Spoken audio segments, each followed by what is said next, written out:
ಓಂ ಶಾಂತಿ. ಇಂದಿನ ಮುರಳಿ ದಿನಾಂಕ 6 ಅಕ್ಟೋಬರ್ 2025. ಮುರಳಿ ಮಹಾವಾಕ್ಯಗಳು.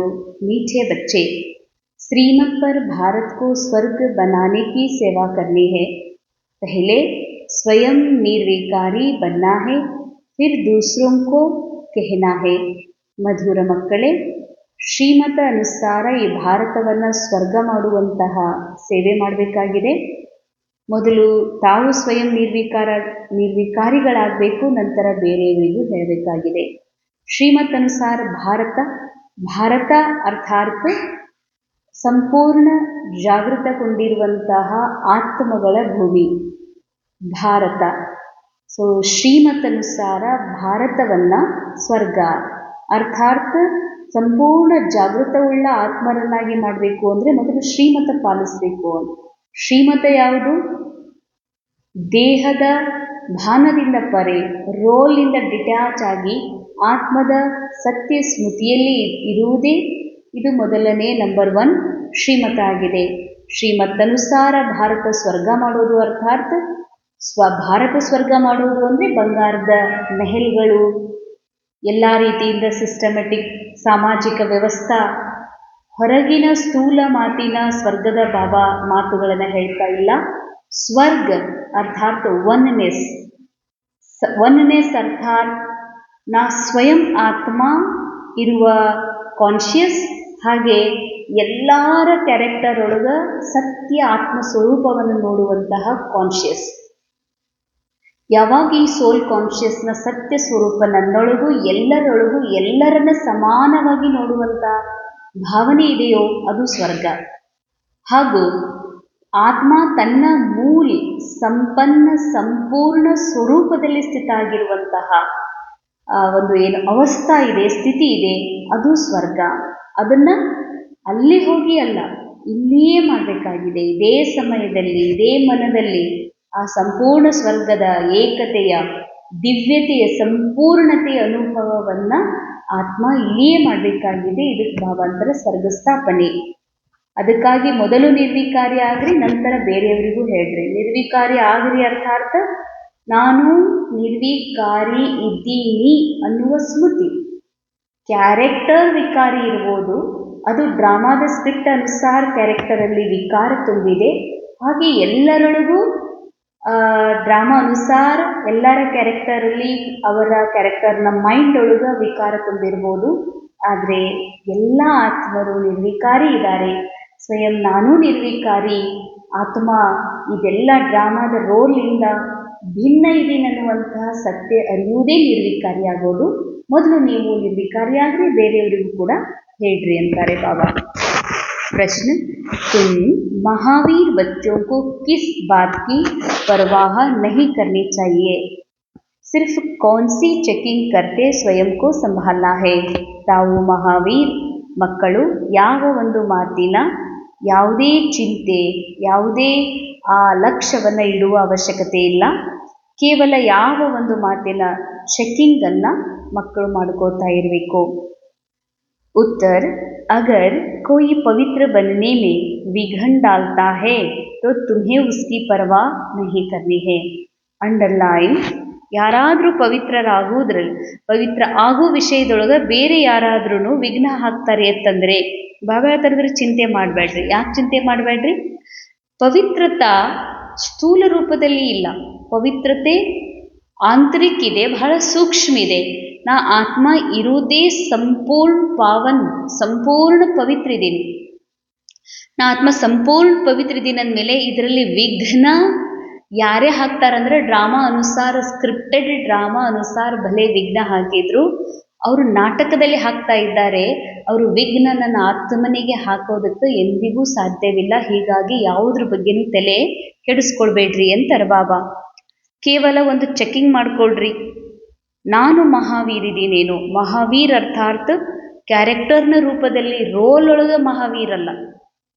ಮಹಾವೀರ್ ಅರ್ಥಾತ್ ಈ ಡ್ರಾಮಾದೊಳಗೆ ಏನೆಲ್ಲ ಘಟನೆಗಳು ಘಟಿಸಿವೆ ಅದರ ಎಲ್ಲ ಒಳ್ಳೆಯ ಕೆಟ್ಟ ಅನುಭವಗಳು ಹಾಗೂ ದೇಹ ಭಾನದ ಸ್ಮೃತಿಗಳು, ಅನುಭವಗಳು, ಇವೆಲ್ಲವುಗಳಿಂದ ಪರೆಯಾಗಿ ನಾನು ಆತ್ಮ, ನನ್ನ ಆತ್ಮಿಕ ಸತ್ಯ ಸ್ಮೃತಿಯೊಳಗೆ ಸ್ಥಿತಿಯೊಳಗೆ ಇರ್ತೀನಂದ್ರೆ ಇದೇ ಬಹದ್ದೂರಿತನ, ಇದೇ ಮಹಾವೀರತನ.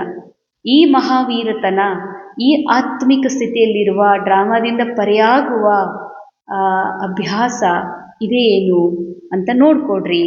ಮೇ ಅಪ್ಪನೇ ಆಪ್ಕೋ ಠಗ್ತಾ ತೋ ನಹೀ ಹೂ. ಬಾಬಾ ಹೇಳ್ತಾರೆ, ನನಗೆ ನಾನು ಮೋಸ ಮಾಡ್ಕೊಳ್ಳೋದಿಲ್ಲಲ್ಲ. ಮೋಸ ಮಾಡೋದು ಅಂತಂದರೆ ಕ್ಯಾರೆಕ್ಟರ್ ಕಾನ್ಷಿಯಸ್ ಅಲ್ಲಿ ಬಂದು ಕ್ಯಾರೆಕ್ಟರ್ ಒಳಗೆ ನಡೆಯುವ ಕ್ರಿಯೆಗಳನ್ನು ನನ್ನ ಕ್ರಿಯೆ ರಿಯಲ್ ಅಂತ ತಿಳ್ಕೊಳ್ಳೋದು. ದೇವಭಾನದಲ್ಲಿ ಬಂದು ರೋಲ್ ಕಾನ್ಷಿಯಸ್ನಲ್ಲಿ ಬರೋದು. ನಾ ಮದರ್ ಇದ್ದೀನಿ, ಫಾದರ್ ಇದ್ದೀನಿ, ಅಕ್ಕೋರಿದ್ದೀನಿ, ಅಥವಾ ಡಾಕ್ಟರ್ ಇದ್ದೀನಿ, ಇಂಜಿನಿಯರ್ ಇದ್ದೀನಿ. ಬಾಬಾ ಹೇಳ್ತಾರ, ಇದು ನಿಮಗೆ ನೀವನೇ ಮೋಸ ಮಾಡಿಕೊಂಡಂತೆ. ಬೇಹದ್ಕ ವೈರಾಗ್ಯ ರೇತಾ ಹೇ. ಚೆಕಿಂಗ್ ಮಾಡ್ಕೊಳ್ಳೋ ಪಾಯಿಂಟ್ ಒಳಗೆ ಬಾಬಾ ಹೇಳ್ತಾರೆ, ನನಗೆ ಬೇಹದ್ದಿನ ವೈರಾಗ್ಯ ಇದೆಯಾ ಅಂದರೆ ಆತ್ಮ ಇರುವುದೇ ಬೇಹದ್ ವೈರಾಗಿ. ಮನಸ್ಸು ಅಲೆದಾಡ್ತಾ ಇದೆ, ಮನಸ್ಸು ಹುಡುಕ್ತಾ ಇರ್ತದ ತನ್ನ ಅಪೂರ್ಣತೆಯ ಒಂದು ಅನುಭವದೊಳಗ. ಈ ಕಲಿಯುಗದ ಸಮಯದೊಳಗ ಮನಸ್ಸಿನಲ್ಲಿ ಅಪೂರ್ಣತೆಯ ಸಂಸ್ಕಾರಗಳಿರೋದ್ರಿಂದ ನಾ ಅಪೂರ್ಣ ಇದ್ದೀನಿ, ಇವರಿಂದ ನಾ ಪೂರ್ಣ ಆಗ್ತೀನಿ, ಇವರಿಂದ ನಾನು ಪರ್ಫೆಕ್ಟ್ ಆಗ್ತೀನಿ ಅನ್ನುವಂತಹ ಸಂಕಲ್ಪ ಇರೋದ್ರಿಂದ ಬಾಬಾ ಹೇಳ್ತಾರೆ, ಹಂಗ ವೈರಾಗ್ಯ ಅರ್ಥಾತ್ ರಾಗ ಮುಕ್ತ, ಮೋಹ ಮುಕ್ತ ಅಥವಾ ವೈರತ್ವ ಮುಕ್ತ ಸ್ಥಿತಿ ನನ್ನದಾಗಿದೆಯಾ ಅಂತ ನಿಮಗೆ ನೀವು ಚೆಕ್ ಮಾಡಿಕೊಡ್ರಿ. ಮೇ ಆಪ್ ಸಮಾನ್ ಬನಾತಾ ಹೂँ. ನಾನು ನನ್ನ ಸಮಾನ ಮಾಡ್ತೀನೇನು. ನನ್ನ ಸಮಾನ ಅಂದ್ರೆ ಕ್ಯಾರೆಕ್ಟರ್ ಸಮಾನ ಅಲ್ಲ, ನಾ ಆತ್ಮ ಸಮಾನ. ನಾ ಹೇಗೆ ರೋಲಿಂದ ಡಿಟ್ಯಾಚ್, ನನ್ನ ಆತ್ಮಸ್ಮೃತಿಯಲ್ಲಿ ನನ್ನ ಆಂತರಿಕ ಸದ್ಗುಣಗಳ ಅನುಭವದೊಳಗೇನಿರ್ತೀನಿ, ಹಾಗೆ ಇನ್ನೊಬ್ಬರನ್ನು ನನ್ನ ಹಾಗೆ ಮಾಡ್ಕೊಂಡಿದ್ದೀನೇನು ಅಂತ ನೋಡ್ಕೊಡ್ರಿ. ಮೇರೆ ಮೇ ಕ್ರೋಧ ತೋ ನಹೀ ಹೈ.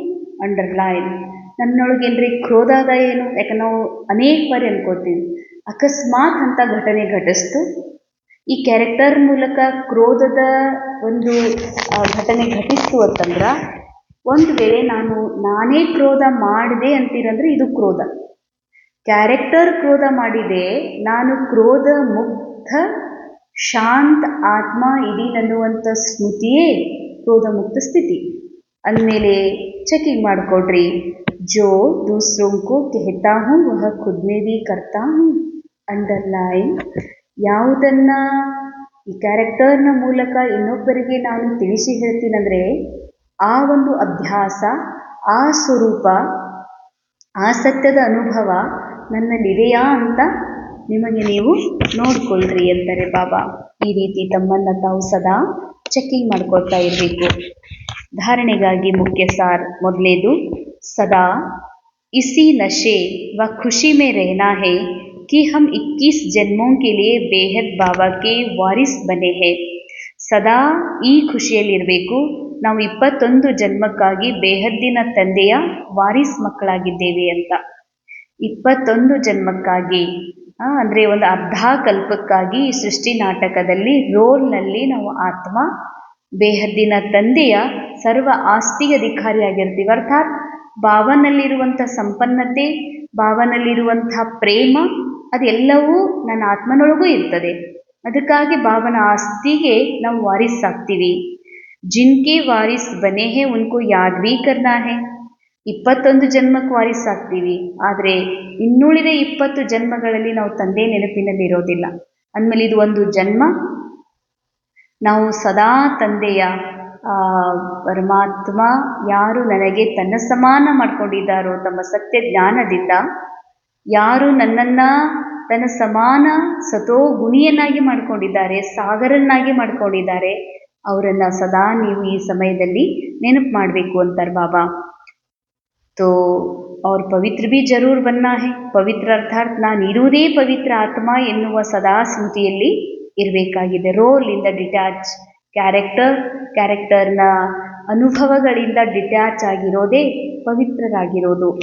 ಸೆಕೆಂಡ್ ಪಾಯಿಂಟ್, बाप जो श्रेष्ठ कर्म सिखला रहे हैं वही कर्म करने हैं. श्रीमत लेते रहना है. ವಿಶೇಷ ಅಂಡರ್ಲೈನ್, ಬಾಬಾ ಯಾವ ಶ್ರೇಷ್ಠ ಕರ್ಮವನ್ನು ಕಲಿಸ್ತಾ ಇದ್ದಾರೆ ಅದನ್ನ ಮಾಡ್ರಿ. ಏನೆಲ್ಲ ಈ ರೋಲ್ ಈ ಕ್ಯಾರೆಕ್ಟರ್ ಮಾಡ್ತಾ ಇದೆ, ಇದು ಡ್ರಾಮಾದ ಸ್ಕ್ರಿಪ್ಟ್ನ ಅನುಸಾರ ಮಾಡ್ತಾ ಇದೆ. ಸ್ವಯಂ ನಾ ಆತ್ಮ ಮಾಡ್ತಾ ಇಲ್ಲ ಅದು ಯಾವುದು. ಹಾಂ, ನಾ ಏನಾದರೂ ಆತ್ಮ ಮಾಡೋದಿದೆ ಅಂತಂದರೆ ಬಾಬಾನ್ ದೃಷ್ಟಿಕೋನದಿಂದ, ಭಗವಂತನ ದೃಷ್ಟಿಕೋನದಿಂದ ನಾನು ಅನ್ಯರನ್ನ ನೋಡುವುದಾಗಲಿ ಅಥವಾ ವಿಶ್ವ ನಾಟಕವನ್ನು ನೋಡುವುದು, ಇದೇ ಬಾಬಾ ಹೇಳ್ತಾರೆ ಶ್ರೇಷ್ಠ ಕರ್ಮ. ಬಾಬಾ ನಮಗೆ ಕಲಿಸುವಂಥ ಶ್ರೇಷ್ಠ ಕರ್ಮ ಅಂದರೆ ಹೀಗೆ ಈಶ್ವರಿ ಸಂದೇಶ ಕೊಡ್ರಿ, ಈಶ್ವರಿ ಸಂದೇಶ ಕೊಡೋದು ಡ್ರಾಮಾ ಸ್ಕ್ರಿಪ್ಟ್ ಅನುಸಾರ. ಶ್ರೇಷ್ಠ ಕರ್ಮ ಅಂದರೆ ಯಾವುದು? ಎಲ್ಲರೊಳಗೆ ಆತ್ಮ ಸ್ವರೂಪವನ್ನು ನೋಡೋದು, ಈ ವಿಶ್ವ ನಾಟಕವನ್ನು ನಾಟಕದ ರೂಪದಲ್ಲಿ ನೋಡೋದು, ನನ್ನ ಪಾರ್ಟನ್ನು ಮತ್ತು ಈ ವಿಶ್ವದ ಎಲ್ಲ ದೃಶ್ಯಗಳನ್ನು ಸಾಕ್ಷಿ ಭಾವದಿಂದ ಬಾಬಾನ್ ದೃಷ್ಟಿಕೋನದಿಂದ ನೋಡೋದು, ಇದು ಶ್ರೇಷ್ಠ ಕರ್ಮ. ಇದು ಬಾಬಾ ಕಲಿಸಿರುವಂತಹ ಶ್ರೇಷ್ಠ ಕರ್ಮ ಆಗಿದೆ. ಇದೇ ಕರ್ಮ ಮಾಡ್ರಿ ಮತ್ತು ಶ್ರೀಮತವನ್ನು ಸದಾ ಪಡಿತಾ ಇರಿ. वरदान, स्थूल देश और शरीर की स्मृति से परे सूक्ष्म देश के वेशधारी भव. ಸ್ಥೂಲ ದೇಶ ಈ ನಾಟಕ ಮತ್ತು ಸ್ಥೂಲ ಶರೀರದ ಸ್ಮೃತಿಯಿಂದ ಪರೆ ಸೂಕ್ಷ್ಮ ದೇಶದ ವೇಷಧಾರಿ ಭವ. ಅಂಡರ್ಲೈನ್. ಸ್ಥೂಲ ದೇಶ ವಿಶ್ವ ನಾಟಕ ಮತ್ತು ಸ್ಥೂಲ ಶರೀರ ಇದೆಲ್ಲದರಿಂದ ಪರೆ ಆದಮೇಲೆ ಏನು ಬರೋದು? ಇದರ ಪರೆ ಆದಮೇಲೆ ಅಲ್ಲಿ ನೆಕ್ಸ್ಟ್ ಜರ್ನಿ ಕಂಟಿನ್ಯೂ ಮಾಡುವಂಥವ್ರು ಯಾರು? ಆತ್ಮ. ಬಾಬಾ ಹೇಳ್ತಾರೆ ಸೂಕ್ಷ್ಮ ದೇಶದ ವೇಷಧಾರಿ. ಸೂಕ್ಷ್ಮ ದೇಶದ ವೇಷಧಾರಿ ಅಂದರೆ ಶುದ್ಧ ಸಂಕಲ್ಪಗಳಿಂದ ನಿರ್ಮಾಣಗೊಂಡಿರುವಂಥ ಫರಿಸ್ತಾ ಡ್ರೆಸ್ಸಿನ ವೇಷಧಾರಿಗಳು ಆಗ್ರಿ. जैसे आजकल की दुनिया में जैसा कर्तव्य वैसा देश धारण कर लेते हैं ना. ಬಾಬಾ ಹೇಳ್ತಾರ ಇವತ್ತು ಜಗತ್ತಿನೊಳಗ ಕರ್ತವ್ಯದ ಅನುಸಾರ ವೇಷವನ್ನು ಧಾರಣೆ ಮಾಡ್ಕೊಳ್ತಾರೆ. ಹೇಗೆ ಸಾಮಾನ್ಯ ಕೆಲಸ ಇದೆ ಅಂತಂದ್ರೆ ಅದಕ್ಕೆ ತಕ್ಕಂಥ ಬಟ್ಟೆ, ಕಿಚನ್ ಕೆಲಸ ಇದೆ ಅಂದರೆ ಅದಕ್ಕೆ ತಕ್ಕಂಥ ಸಾಧಾರಣ ಬಟ್ಟೆಗಳನ್ನು, ಮದುವೆ ಫಂಕ್ಷನ್ ಇದೆ ಅಂದರೆ ಅದಕ್ಕೆ ತಕ್ಕಂತಹ ಬಟ್ಟೆಗಳನ್ನು ಹಾಕೊಳ್ತಾರೆ. ऐसा आप भी जिस समय जैसा कर्म करना चाहते हो वैसा ವೇಷ ಧಾರಣ ಕರ್ಲು. ಯಾವಾಗ ನೀವು ಅಂಥ ಕಾರ್ಯವನ್ನು ಮಾಡ್ತೀರಿ ಅದಕ್ಕೆ ತಕ್ಕಂಥ ವೇಷವನ್ನು ಹಾಕ್ಕೊಳ್ರಿ. ಅರ್ಥಾತ್ ಬ್ರಾಹ್ಮಣತನದ ಧರ್ಮವನ್ನು ನಿಭಾಯಿಸಬೇಕಾಗಿದೆ ಅಂತಂದರೆ ಸಂಗಮ ಯುಗದಲ್ಲಿ ಸಾಕಾರ ರೂಪದಲ್ಲಿ ಇರಬೇಕಂದ್ರೆ ಬ್ರಾಹ್ಮಣ ಸ್ವರೂಪವನ್ನು ಧರಿಸ್ರಿ. ಯಾವಾಗ ಸೂಕ್ಷ್ಮ ದೇವತಾ ಆಗಿ ಅನೇಕರಿಗೆ ಮನಸಾ ಸೇವಾ ಮಾಡಬೇಕಾಗಿದೆ ಅಂತಂದರೆ ಫರಿಸ್ತಾ ಡ್ರೆಸ್ಸನ್ನು ಹಾಕ್ಕೊಳ್ರಿ. ನಿರಾಕಾರಿ ನಿರ್ವಿಕಾರಿ ಸ್ಥಿತಿಯಲ್ಲಿ ಮಂಗಲ ಮಿಲನದ ಅನುಭವ ಮಾಡಬೇಕು ಭಗವಂತನ ಜೊತೆಗೆ ಅಂತಂದರೆ ನಿರಾಕಾರಿ ಸ್ವರೂಪವನ್ನು ಧರಿಸ್ರಿ. ಹೀಗೆ ಸಮಯ ಅನುಸಾರ ನೀವು ಸಹ ನಿಮ್ಮ ವೇಷವನ್ನು ಬದಲಾಯಿಸ್ಕೊಳ್ರಿ ಅಂತಾರೆ ಬಾಬಾ. ಅಭಿ ಅಭಿ ಸಾಕಾರಿ ಅಭಿ ಅಭಿ ಆಕಾರಿ ಐಸೆ ಬಹುರೂಪಿ ಬಂಚಾವೋ. ಈ ರೀತಿ ಬಹುರೂಪಗಳನ್ನು ಧರಿಸ್ರಿ. ಸರ್ವ ಸ್ವರೂಪಗಳ ಸುಖದ ಅನುಭವ ಮಾಡ್ಲಿಕ್ಕೆ ಸಾಧ್ಯದ. ಎಷ್ಟು ನಾನು ಒಮ್ಮೆ ಫರಿಸ್ತಾ ಆಗ್ತೀನಿ, ಈಗೀಗ ಸಾಕಾರ ಬ್ರಾಹ್ಮಣ ಸ್ವರೂಪದಲ್ಲಿ ಬರ್ತೀನಿ, ಈಗೀಗ ಎಲ್ಲದರಿಂದ ಪರೆ ನಿರಾಕಾರಿ ಆತ್ಮಸ್ಥಿತಿಯಲ್ಲಿ ಬರ್ತೀನಿ. ಇದರಿಂದ ಸರ್ವ ರೀತಿಯ ಸುಖದ ಅನುಭವವನ್ನು ಮಾಡ್ತೀರಿ ಅಂತಾರೆ ಬಾಬಾ. ಯಹ ಅಪ್ನಾಹಿ ಸ್ವರೂಪ ಏನಾ, ಇವೆಲ್ಲ ಯಾರ್ದೋ ಸ್ವರೂಪ ಅಲ್ಲ. ಈ ಕ್ಯಾರೆಕ್ಟರ್ ಇದೆಯಲ್ಲ, ಬಿ ಕೆ ರೇಣುಕಾ ಆಗಲಿ ಅಕ್ಕೋರಾಗಲಿ ಸ್ತ್ರೀ ಆಗಲಿ, ಇದು ನನ್ನ ರಿಯಲ್, ನನ್ನ ಆತ್ಮನ ರೂಪ ಅಲ್ಲ ಇದು. ಆದರೆ ಆತ್ಮಸ್ವರೂಪ, ಫರಿಸ್ತಾ ಸ್ವರೂಪ ಇವು ನನ್ನ ಒರಿಜಿನಲ್ ರೂಪ ಇದಾವೆ. तो दूसरे के वस्त्र फिट हो या न हो लेकिन अपने वस्त्र सहजी धारण कर सकते हो ना. ಬೇರೆಯವ್ರ ಡ್ರೆಸ್ ನಮ್ಗೆ ಸೂಟ್ ಆಗೋದಿಲ್ಲ. ಅದಕ್ಕಾಗಿ ಕ್ರೋಧ ಸೂಟ್ ಆಗೋದಿಲ್ಲ. ಕ್ರೋಧದ ವೇಷ ಹಾಕೊಂಡ್ವಿ ಸೂಟ್ ಆಗೋದಿಲ್ಲ. ಅದು ಸುಳ್ಳು ಹೇಳ್ತೀವಂದ್ರೆ ಸೂಟ್ ಆಗೋದಿಲ್ಲ. ವಿಕಾರಗಳ ವೇಷ ಅದು ಸೂಟ ಆಗೋದಿಲ್ಲ ಆತ್ಮನಿಗೆ. ಆದರೆ ಆತ್ಮಸ್ವರೂಪದ ತಮ್ಮ ಡ್ರೆಸ್ ಅವಶ್ಯ ಸಹಜ ಅನುಭವ ಆಗುತ್ತನ ಅಂತಾರೆ ಬಾಬಾ. इसीलिए इस वरदान को प्रैक्टिकल अभ्यास में लाओ. ಬಾಬಾ ವರದಾನ್ ಕೊಟ್ಟಿದ್ದಾರೆ, ವೇಷಧಾರಿ, ಸೂಕ್ಷ್ಮ ದೇಶದ ವೇಷಧಾರಿ ಭವ. ಸೂಕ್ಷ್ಮ ದೇಶದಲ್ಲಿ ಸೂಕ್ಷ್ಮ ಶರೀರಧಾರಿಯಾಗಿ ಅಲ್ಲಿ ಸೂಕ್ಷ್ಮ ಸೇವೆಯನ್ನು ಮಾಡುವಂಥದ್ದೇನು ಬಾಬಾ ವರದಾನ ಕೊಟ್ಟಿದ್ದಾರಲ್ಲ ಅದನ್ನು ಪ್ರಾಕ್ಟಿಕಲ್ ಒಳಗೆ ತಗೊಂಡು ಬನ್ರಿ. तो अव्यक्त मिलन के विचित्र अनुभव कर सकेंगे. अंडरलाइन. ಅವ್ಯಕ್ತ ಮಿಲನದ ಸುಂದರ ಅನುಭವಗಳನ್ನು, ವಿಚಿತ್ರ ಅನುಭವಗಳನ್ನು ಪರಮಾತ್ಮ ತಂದೆಯ ಜೊತೆಗೆ ನೀವು ಮಾಡಲಿಕ್ಕೆ ಸಾಧ್ಯ ಇದೆ. ಸ್ಲೋಗನ್: सबका अंदर करने वाले सबका आदर करने वाले ही आदर्श बन सकते हैं. सम्मान दो तब सम्मान मिलेगा. ಎಲ್ಲರಿಗೂ ಗೌರವ ಕೊಡುವಂಥವರೇ ಆದರ್ಶ ಆಗಲಿಕ್ಕೆ ಸಾಧ್ಯ ಇದೆ. ಗೌರವ ಕೊಡ್ರಿ, ಗೌರವ ಸಿಗುವುದು. ಎಲ್ಲರಿಗೂ ಆದರ್ಶ ಆಗ್ಬೇಕಂದ್ರೆ, ಎಲ್ಲರ ಆದರ್ಶ ನಾವು ಆಗ್ಬೇಕಂದ್ರೆ ಎಲ್ಲರಿಗೂ ಆದರ ಮಾಡಬೇಕು ಅಂತ, ಆದರದಿಂದ ನೋಡ್ಕೋಬೇಕು ಅಂತ. ಆದರದಿಂದ ನೋಡ್ಕೊಳ್ಳುವಂಥ ಕೆಪಾಸಿಟಿ ರೋಲ್ ಕಾನ್ಷಿಯಸ್ನಲ್ಲಿ ಇರೋದಿಲ್ಲ,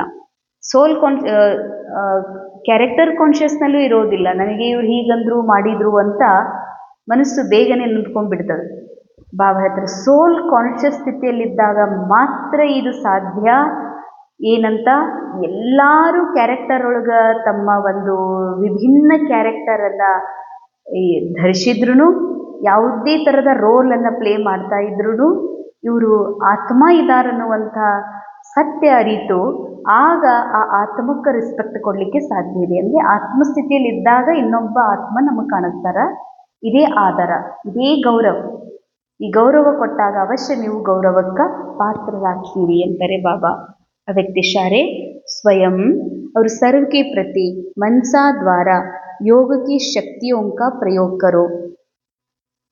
जैसे अपने स्थूल कार्य के प्रोग्राम को दिनचर्या प्रमाण सेट करते हो, ऐसे अपनी मनसा समर्थ स्थिति का प्रोग्राम सेट करो तो कभी अपसेट नहीं होंगे. ಹೇಗೆ ಸ್ಥೂಲ್ ದಿನಚರ್ಯ ಇದೆ, ದಿನಚರ್ಯಾದ ಪ್ರೋಗ್ರಾಮನ್ನು ನೀವು ಸೆಟ್ ಮಾಡ್ಕೊಳ್ತೀರಿ. ಬೆಳಿಗ್ಗೆ ಎಷ್ಟೊತ್ತಿಗೆ ಎಕ್ಸರ್ಸೈಸ್ ಮಾಡಬೇಕು, ಎಷ್ಟೊತ್ತಿಗೆ ಏಳಬೇಕು, ನಂತರ ಏನೇನು ವರ್ಕೌಟ್ ಮಾಡಬೇಕು, ನಂತರ ಎಲ್ಲಿಗೆ ಹೋಗಬೇಕು, ಏನು ನಾಷ್ಟ ಮಾಡಬೇಕು, ಪ್ರೋಗ್ರಾಮ್ ಹಾಕೋತೀರಲ್ಲ ಎಲ್ಲೆಲ್ಲಿ ಹೋಗ್ಬೇಕು, ಏನು ಮಾಡಬೇಕಂತ. ಅದೇ ರೀತಿಯಾಗಿನೂ ಬಾಬಾ ಹೇಳ್ತಾರೆ, ಮನಸ ಸಮರ್ಥ ಆಗಲಿಕ್ಕೆ, ಶರೀರ ಸಮರ್ಥ ಆಗೋದ ಸಲುವಾಗಿ ಶಾರೀರಿಕ ವ್ಯಾಯಾಮ, ಡಯಟ್, ಪ್ರಾಣಾಯಾಮ ಗಮನ ಕೊಡ್ತೀರಿ. ಸಂಬಂಧಗಳು ಸಮರ್ಥ ಆಗೋ ಸಲುವಾಗಿ ಸಂಬಂಧಕ್ಕೆ ಕೇರ್ ಮಾಡ್ತೀರಿ. ಹಾಗೆ ಮನಸ್ಸು ಶಕ್ತಿಶಾಲಿ ಆಗಬೇಕಲ್ಲ, ಅದಕ್ಕಾಗಿ ಬಾಬಾ ಹೇಳ್ತಾರೆ, ಮನಸ್ಸಿನ ಸ್ಥಿತಿಗಾಗಿ ಪ್ರೋಗ್ರಾಮ್ ಸೆಟ್ ಮಾಡಿಕೊಡ್ರಿ. ಆತ್ಮಿಕ ಸ್ಥಿತಿಯನ್ನು ಹೆಚ್ಚಿಸಿಕೊಂಡು ಮನಸ್ಸಿನ ಮೂಲಕ ಸಕಾಶ ಕೊಡುವಂಥ ಪ್ರೋಗ್ರಾಮು ಸೆಟ್ ಮಾಡಿಕೊಡ್ರಿ. ಎಷ್ಟೆಷ್ಟು ತಮ್ಮ ಮನಸ್ಸನ್ನು ಸಮರ್ಥ ಶುದ್ಧ ಸಂಕಲ್ಪಗಳಲ್ಲಿ ಬ್ಯುಸಿ ಇಡ್ತೀರಿ, ಅಷ್ಟಷ್ಟು ಮನಸ್ಸು ಅಪ್ಸೆಟ್ ಆಗೋದಿಲ್ಲ. ಅಪ್ಸೆಟ್ ಆಗ್ಲಿಕ್ಕೆ ಅದಕ್ಕೆ ಟೈಮೇ ಇರೋದಿಲ್ಲ. ಲೌಕಿಕನಲ್ಲಿ ಹೇಳ್ತಾರೆ, ಅರೆ ನನಗೆ ಎದಕ್ಕೂ ಸಾಯಕ್ಕೂ ಟೈಮ್ ಇಲ್ಲ ಅಂತ. ಅರ್ಥಾತ್ ಅವರಿಗೆ ಸಾಯು ಸಂಕಲ್ಪ ಬರುವುದಿಲ್ಲ, ಅವರಿಗೆ ಬೇಜಾರ ಸಂಕಲ್ಪ ಬರುವುದಿಲ್ಲ. ಅವರಿಗೆ ಇಷ್ಟವಾದ ಕಾರ್ಯದಲ್ಲಿ ಅಷ್ಟು ಬ್ಯುಸಿ ಅದಾರ. ಹಾಗೆ ನೀವು ಬ್ಯುಸಿ ಇದ್ಬಿಟ್ರಿ ಅಂದರೆ ಬಾಬಾ ಹೇಳ್ತಾರೆ, ಅಪ್ಸೆಟ್ ಆಗಲಿಕ್ಕೆ, ನಾರಾಜ್ ಆಗಲಿಕ್ಕೆ ನಿಮ್ಮ ಹತ್ರ ಟೈಮೇ ಇರೋದಿಲ್ಲ. ಮನ್ ಸದಾ ಸೆಟ್ ಅರ್ಥಾತ್ ಏಕಾಗ್ರ ಹೇ तो स्वतः अच्छे वाइब्रेशन फैलते हैं, ಸೇವಾ ಹೋತಿ ಹೇ. ಇದಂತೂ ವಿಶೇಷ ಅಂಡರ್ಲೈನ್ ಮಾಡಿ ಇಟ್ಕೋಬೇಕಾಗಿದೆ.